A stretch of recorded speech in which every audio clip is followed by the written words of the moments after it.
Yo, what's up, people? How's everyone doing today? Let's talk about Africa, a continent bursting with potential, right? It's a place rich in culture, resources, and talent. But here's the thing, we've got this recurring scene playing out. It's like a movie we've seen too many times. African leaders jetting off to IMF and World Bank meetings. You know the drill. They're holding out their hats, hoping for a little financial assistance. It's almost like a ritual now. It's like a bad sequel we've all seen before. The same plot, the same characters, the same outcome. Now I get it. Every country needs a little help sometimes. No shame in that. But when you're constantly reliant on others, it messes with your groove. It stifles innovation and growth. It's like borrowing money from your stingy uncle. You know the one. You know he's going to remind you about it at every family gathering. It's a never-ending cycle. And that's the issue with aid. It often comes with strings attached, hidden agendas. It often comes with strings attached. Suddenly, you're not in control of your own destiny. Suddenly, you're dancing to someone else's tune, and your own economic freedom takes a back seat. Your priorities get sidelined. So yeah, the script is familiar, and frankly, it's getting old. It's time for a change. It's time for Africa to rewrite its own narrative, to take charge and lead the way. It's time to ditch the dependency and embrace self-reliance. The future is bright, and it's ours to shape.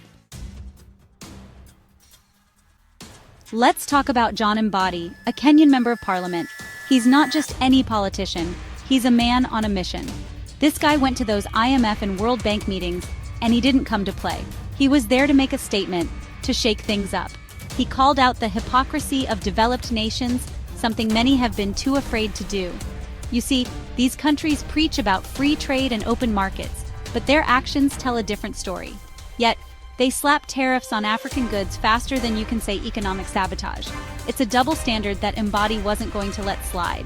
Mbadi was like, hold up, how are we supposed to compete when the playing field is tilted against us? It's a question that resonates deeply. He pointed out the obvious. African nations need a fair shot, not handouts. They need the opportunity to build their own economies. They need the space to develop their own industries and trade on their own terms. It's about self-reliance and sustainable growth. And you know what? He's right. The world needs to hear this message loud and clear. It's high time someone said it out loud. Mbadi's words were more than just rhetoric. They were a call to action. Mbadi's bold stance was a wake-up call. It was a reminder that Africa has the potential to thrive if given a fair chance.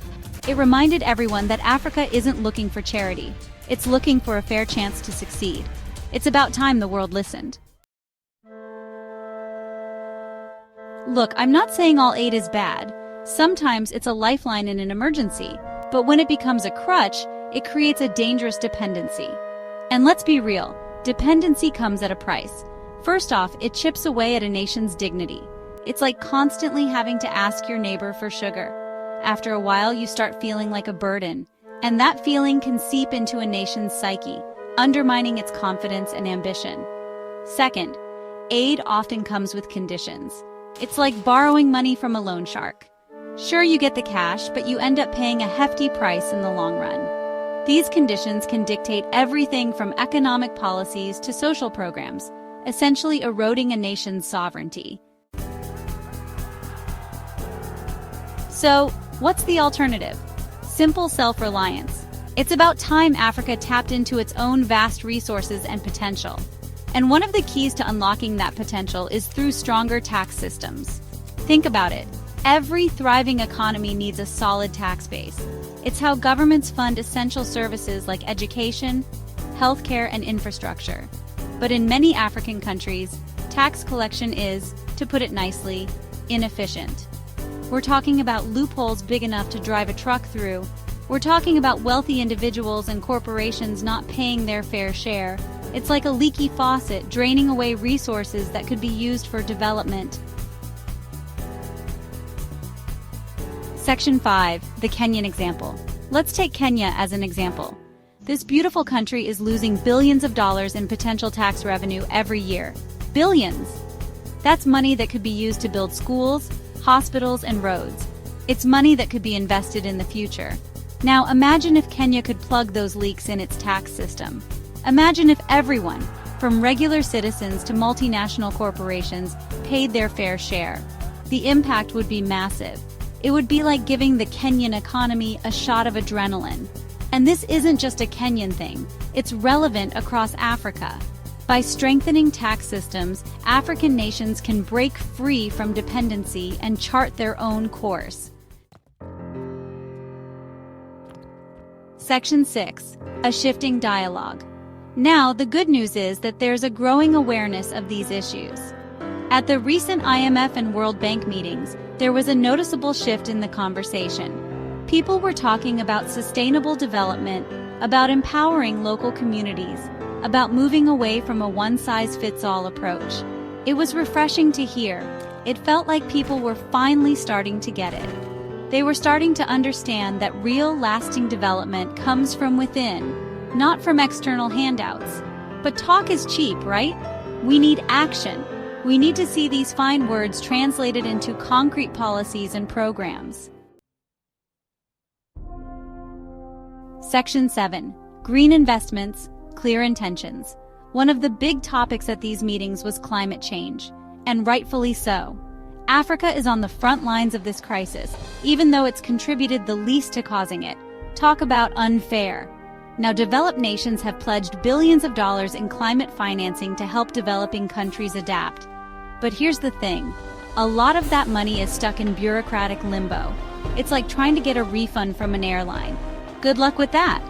We need more transparency in how these funds are allocated and dispersed. And we need to ensure that the money is actually going towards sustainable projects, like renewable energy and climate-smart agriculture. Section 8. Austerity, a bitter pill. Another issue that kept popping up was this whole austerity thing. You know, the drill, cut spending, raise taxes, tighten your belts. It's the go-to solution whenever a country is facing economic difficulties. But here's the kicker. Austerity often does more harm than good, especially in developing countries. When you slash spending on essential services like healthcare and education, you're essentially kicking people when they're down. It's like telling someone who's just been robbed to tighten their security by selling their front door. It makes no sense. Austerity measures can push people deeper into poverty, stifle economic growth, and create social unrest. Not exactly a recipe for success, right? Section 9. The path forward. So where do we go from here? How do we navigate the complexities and challenges that lie ahead? How can Africa break free from this cycle of dependency and chart a path towards genuine economic independence? It's a question that requires deep thought and strategic action. Well, I'm no economist, but I've got 3 words for you. Tax, debt, invest. First, strengthen tax systems. This means creating robust frameworks that ensure transparency and accountability.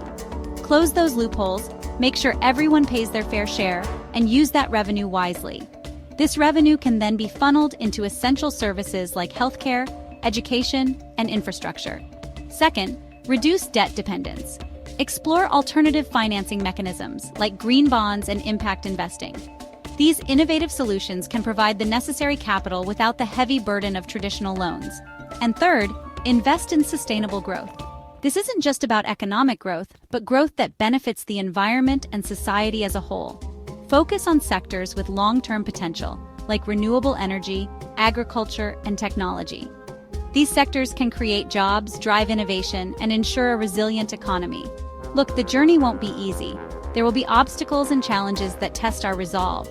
There will be bumps in the road, detours, and maybe even a few breakdowns. But each challenge is an opportunity to learn and grow stronger. But the destination is worth it. Imagine a future where Africa stands tall, proud, and self-sufficient. A future where Africa is no longer defined by its challenges, but by its potential. Where every child has access to quality education and every professional has the opportunity to thrive. A future built on self-reliance, economic dignity, and shared prosperity. A future where communities come together to support one another. Now that's a story worth telling. A story of hope, resilience, and a brighter tomorrow.